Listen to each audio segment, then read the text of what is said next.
کاغذ پر stamp paper کی چھپائی اور اشاعت ہوتی تھی اور اسٹامپ پیپرز کا اجرا ہوتا تھا، اس کو ختم کر دیا گیا ہے، اور اب جو ہے نئے سسٹم کے تحت electronically computer generated stamp paper ہوں گے۔ اس کا بنیادی مقصد ایک تو اس تمام اسٹامپ پیپر کے نظام کو شفاف اور صاف بنانا ہے، اس میں جو اب تک کے مسائل اور لوگوں کی پریشانیوں کے باعث بننے والے جتنے بھی محرکات تھے ان کو ایڈریس کرنا، ان کا حل نکالنا ہے، اور ساتھ ہی ساتھ ایک اندازے کے مطابق اب تک تقریباً 15 کروڑ روپے جو ہیں وہ خرچ ہوتے ہیں اسٹامپ پیپرز کی چھپائی پر۔ یہ جو اخراجات ہیں صوبائی حکومت کی کہ یہ تقریباً کم ہو کر 5 کروڑ روپے تک آ جائیں گے، اور یہ اندازہ لگایا گیا ہے کہ اگر یہ اسٹامپ پیپر ای پر الیکٹرانکلی ٹرانسفر ہو جاتے ہیں اور یہ سسٹم جب جاری ہو جائے گا تو صوبہ خیبر پختونخوا کو تقریباً 50 کروڑ روپے اس مد میں اضافی آمدن جو ہے وہ ہوگی۔ تو یہ ان رولز میں یہ 2021 کے رولز ہیں جن کو بنایا گیا تھا، اور آج جو کابینہ کی منظوری کے لیے پیش کیے گئے، کابینہ نے ان کی منظوری دے دی ہے۔ اب یہ جو آگے جا کر پھر اس پروسیس سے گزرنے کے بعد قانون کا حصہ بنیں گے، اور انشاءاللہ یہ سسٹم متعارف ہو جائے گا، اور امید ہے کہ جو ٹارگٹ کی ڈیڈ لائن ہے اس کے لیے وہ تقریباً مئی 2022 تک انشاءاللہ اس کام پر کافی پیش رفت ہو جائے گی۔ چوتھا فیصلہ جو اہمیت کا حامل ہے وہ law officers, assistant advocate, additional advocate generals وغیرہ کے لیے جو مراعات، الاؤنسز اور ریٹینرشپ ہے اس میں اضافہ کیا گیا ہے۔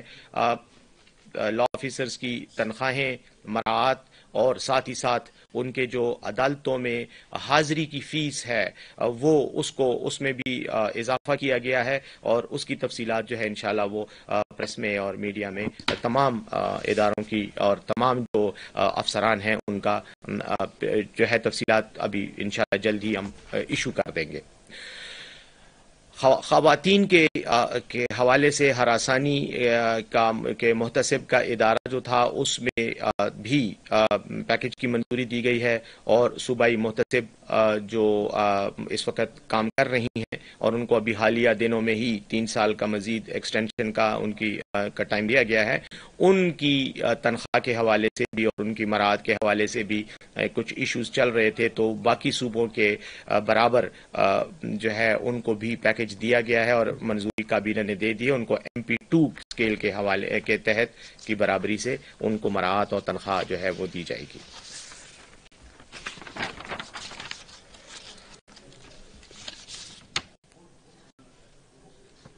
آخری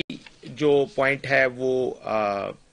جو اہمیت کا حامل ہے وہ یہ ہے کہ قبائلی علاقے جب خیبر پختونخوا میں ضم ہوئے تو وہاں پر مختلف قسم کی انتظامی اصلاحات کی جا رہی ہیں اور چل رہی ہیں۔ اس میں ضم شدہ اضلاع میں جو ڈپٹی کمشنرز ہیں ان کو کرمنل پروسیجر کوڈ کے تحت جسٹس آف دی پیس کا اختیار بھی دے دیا گیا ہے، تاکہ وہ FIR کے اندراج میں اور دیگر جو کرمنل پروسیجر کوڈ کے تحت جسٹس آف پیس کو جو اختیارات ہیں ان کا استعمال کر سکیں، تاکہ قبائلی جو سابقہ قبائلی اضلاع ہیں، ضم شدہ اضلاع ہیں، ان میں امن عامہ کی صورتحال کو بہتر بنانے میں بھی انتظامیہ مدد دے سکے، اور اس کے علاوہ پولیس کا جو تفتیش و تحقیق ہے اس میں بھی ایک فیسیلیٹیٹنگ سچویشن اور ماحول جو ہے اس کو پرووائڈ کیا جا سکے۔ تو یہ سب کچھ خیبر پختونخوا میں حکومت کے حوالے سے جو انتظامی سسٹم کو، انتظامی نظام کو، انتظامی ڈھانچے کو بہتر اور فعال بنانے کے لیے مختلف جو اقدامات ہیں یہ بھی اسی سلسلے کی ایک کڑی ہے۔ آخر میں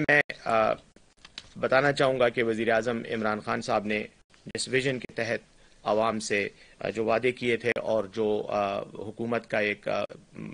اسلامی فلاحی ریاست کا جو کنسپٹ ہے، جو مقصد ہے، اسی کے حوالے سے کل کچھ اعلانات کیے ہیں جن میں سے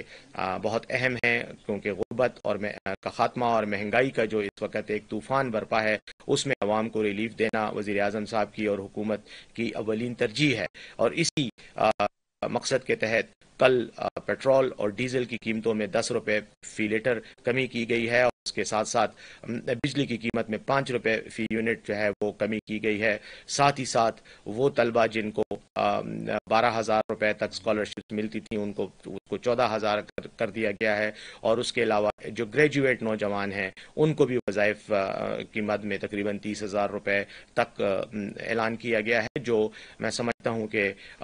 جو اسلامی فلاحی ریاست کا کانسیپٹ ہے اس کی فروغ کے لیے ایک عملی اقدام ہے۔ اس پر میں معاون خصوصی وزیر اعلیٰ خیبر پختونخوا بیرسٹر محمد علی سیف پشاور میں میڈیا سے گفتگو کر رہے تھے۔ انہوں نے کہا کہ تاجر برادری کو سہولیات فراہم کرنے کے لیے کوشاں ہیں۔ صوبائی کابینہ نے ای